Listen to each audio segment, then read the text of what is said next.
America आणि Iran यांच्यामधील संघर्ष संपुष्टात आणण्याच्या उद्देशानं होणाऱ्या चर्चेची दुसरी फेरी सोमवारी म्हणजे आज इस्लामाबाद इथं नियोजित आहे। पण या फेरीपूर्वीच इराणनं चर्चेच्या ठिकाणी आपले प्रतिनिधी पाठवण्यास नकार दिलाय।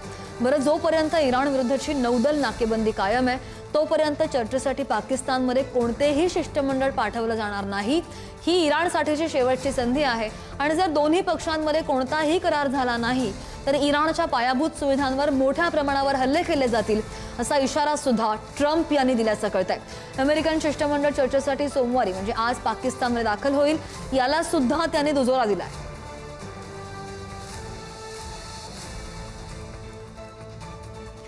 आणि एकीकडे इराणनं होर्मुझ सामुद्रधुनीवर पुन्हा एकदा नियंत्रण प्रस्थापित केल्यानंतर रविवारी म्हणजे काल जहाज वाहतूक पूर्णपणे ठप्प झाली। ही सामुद्रधुनी जगातली सुमारे 20% तेल वाहतुकीसाठी अत्यंत महत्त्वाची मानली जाते आणि त्यामुळे कच्च्या तेलाच्या दरामध्ये पुन्हा एकदा मोठी वाढ होण्याची शक्यता। अमेरिका इराण दरम्यानचा नाजूक युद्धविराम संपण्याच्या काही दिवस अगोदरच ही घडामोड घडली आहे आणि त्यामुळे जागतिक स्तरावर पुन्हा एकदा चिंता वाढली आहे।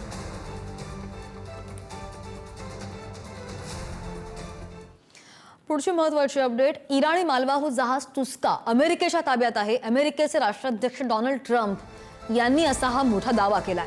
नौदल नाकेबंदीला भेदण्याचा प्रयत्न करताना जहाज ताब्यात आल्याचं सुद्धा ट्रम्प यांनी म्हटलंय। ओमानच्या आखातामध्ये तुस्काला अडवलं आणि थांबवण्याचा स्पष्ट इशारा दिला, मात्र इराणी कर्मचाऱ्यांनी हा इशारा न ऐकल्यानं आमच्या नौदलानं जहाजाच्या इंजिन रूममध्ये छिद्र पाडून ते थांबवलं अशी माहिती सुद्धा ट्रम्प यांनी दिली आहे। होर्मुझमधील जहाज जप्तीवर इराणचा संताप झाल्याचं पाहायला मिळालं। इराणचा अमेरिकेला कठोर प्रत्युत्तर देण्याचा इशारा सुद्धा समोर आला।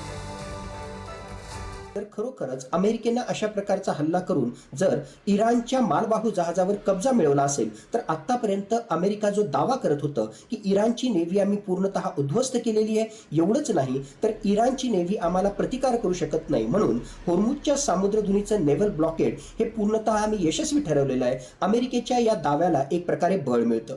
दुसऱ्या बाजूला जर खरोखरच अशा प्रकारे मालवाहू जहाज जर कब्ज्यामध्ये मिळवण्यामध्ये अमेरिकेला यश मिळालं असेल तर येणाऱ्या काळामध्ये इराण सुद्धा होर्मुझच्या सामुद्रधुनीमध्ये आपली आक्रमकता त्या ठिकाणी वाढवेल आणि एक प्रकारे युद्धाचा पुढचा टप्पा आपल्याला पाहायला मिळू शकतो।